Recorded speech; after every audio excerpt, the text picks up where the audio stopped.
Спасибо. Ты хочешь, чтобы я открыла? Дай маме. Маме дай, мама откроет. Открой. Open.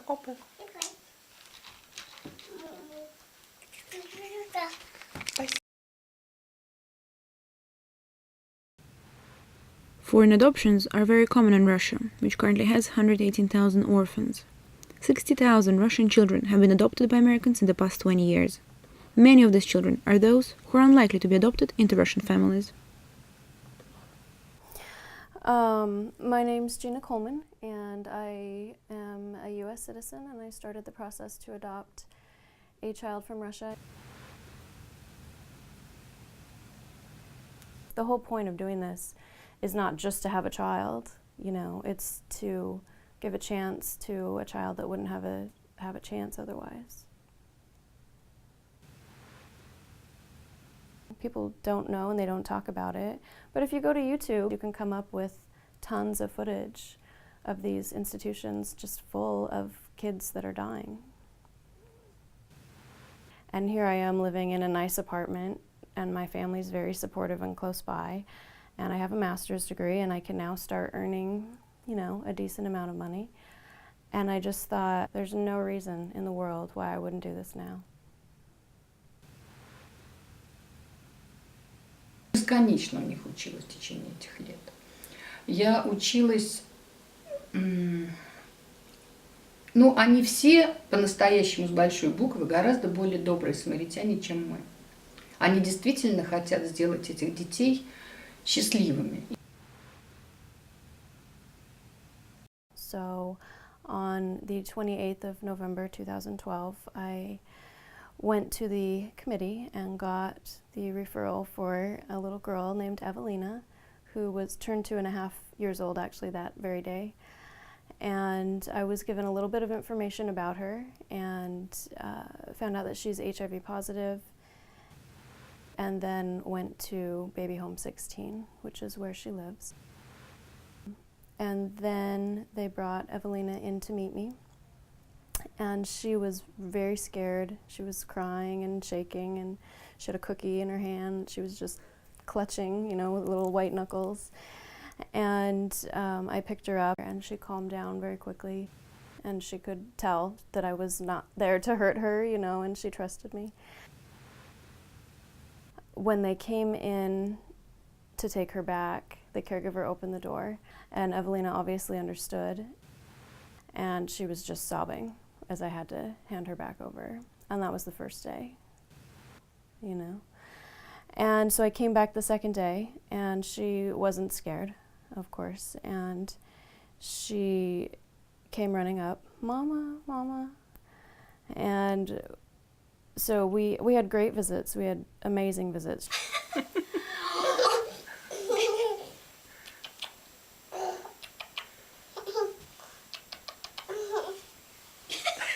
Мне жалко до ужаса, потому что многие из них даже не начинают жить. У них не происходит становление личности.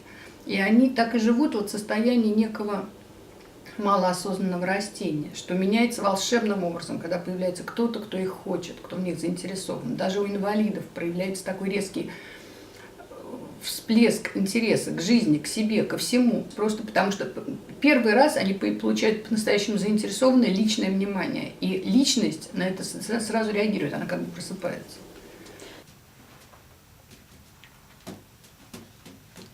And so it was very different already in 3 days, from this child who didn't know how to be comforted to one who did, just in 3 days. According to Russian adoption rules, Gina was only allowed to visit Evelina for 4 days. She was supposed to come back to Russia in a couple of months to finalize the adoption process and to take Evelina to her new home in Salt Lake City.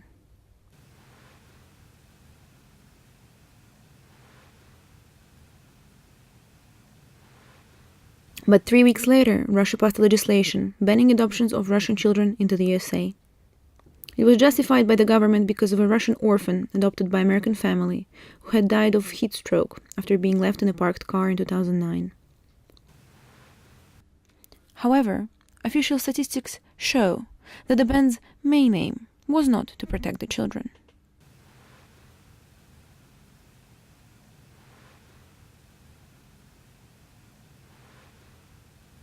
Он очень циничный, этот закон. Его приняли для того, чтобы отвлечь внимание общества от совершенно другой темы, от темы закона Магнитского, от темы воровства, от темы коррупции. Поэтому мы взяли такую святую тему, дети, да, что может быть более чистым. И вот темы детей, соответственно, заслоняют тему коррупции. The adoption ban is described as a response to the bill called after Sergei Magnitsky, Russian lawyer who was tortured to death in prison after he revealed the biggest ever Russian government fraud. The bill banned entrance into the USA and froze bank accounts of people involved in the banker's death. Чувствовалось, что российские власти очень сильно задеты. Было желание ответить жестко и также звучно. The ban took in effect January 1st of 2013, preventing over 300 adoptions, many of them in the final stages. Gina's was one of them. Still, I thought, but I've been, and I've met her. And they told her that I was her mother. And they only allowed people who'd had court to go through. And I was so close. 2 months I'd have been through.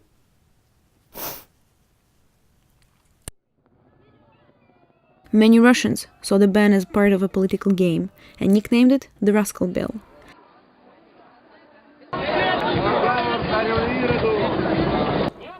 Thousands of people came to the streets of Moscow to protest against it, just 2 weeks after the ban became effective.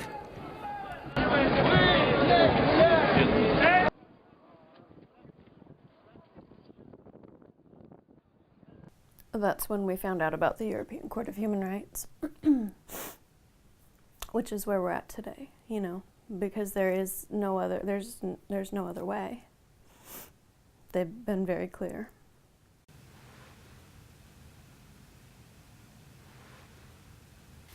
Gina was among first 3 families to appeal to the European Court of Human Rights, with the help of leading human rights lawyers Karina Moskalenko. Their appeal was granted an urgent status, and their cases set the precedent for what now includes 28 appeals, which argue that the Russian government has breached 2 articles of the European Convention of Human Rights.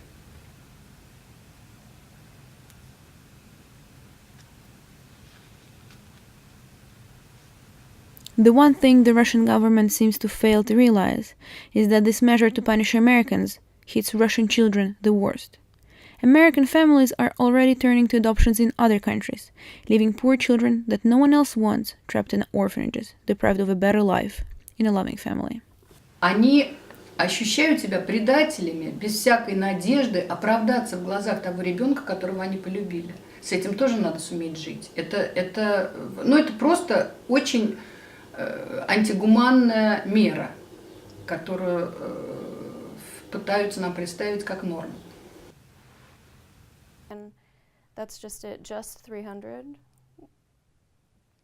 That's a staggering number of children to be abandoned again, with many of them truly with no hope of being adopted. Most of them are older, with different disabilities.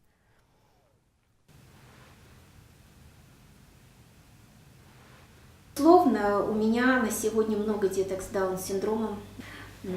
К сожалению, так получилось, что семьи возникают только в Соединенных Штатах для таких детей.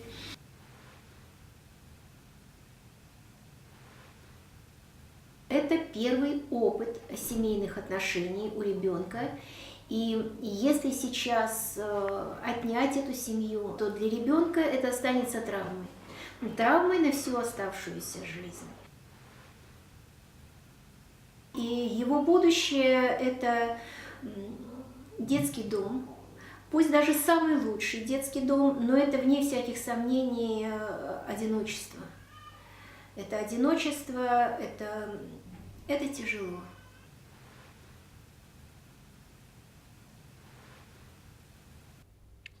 Russian government lied in an official response to the European Court of Human Rights, saying Gina had only visited Evelina once. So Gina had to go back to the orphanage to beg to be given documents, which proved she had in reality spent 4 days there. Like many other applicants to the European Court of Human Rights, Gina is being helped by a journalist, Victoria Ivleva.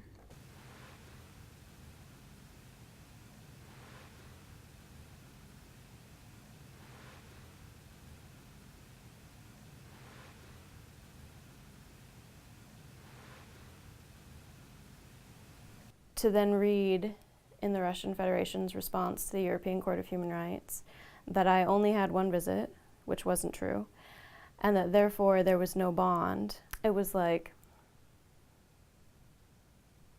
were any of you standing in that room?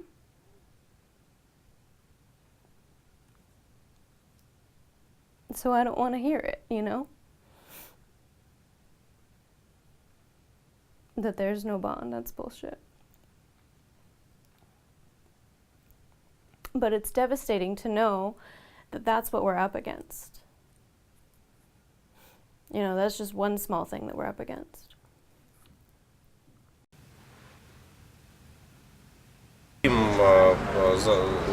Случаем, не только связанным с детьми, к сожалению, наши органы государственной власти, они очень часто дают откровенно ложные заключения. Это очень часто происходит. И при этом, живя в абсолютно неправовом государстве, я продолжаю считать, что бороться с любой несправедливостью нужно только с помощью закона. Страсбургский суд – это единственная оставшаяся легальной, законной, возможной мерой воздействия на мое государство. Это серьезно. Мы вот будем просить суд с большой осторожностью относиться к данным, которые представляет правительство по этому делу, потому что это дело, судя по всему, слишком политизировано, чтобы правительство заняло бы по нему конструктивную, взвешенную правовую позицию. There were various suggestions for ways to let those 300 kids reunite with their American parents without the court case at Strasbourg. But Russian government has so far refused to discuss other options. So the only hope left is for a European Court of Human Rights to force Russia to let the orphans no one wants there to join their American families. The court case is still active, and we're yet to see how things turn out. I want her so badly. Like, I don't think that people really understand. You know, this is the child. This one little girl, you know, and I would do anything in the world for her. But who am I against this law, you know?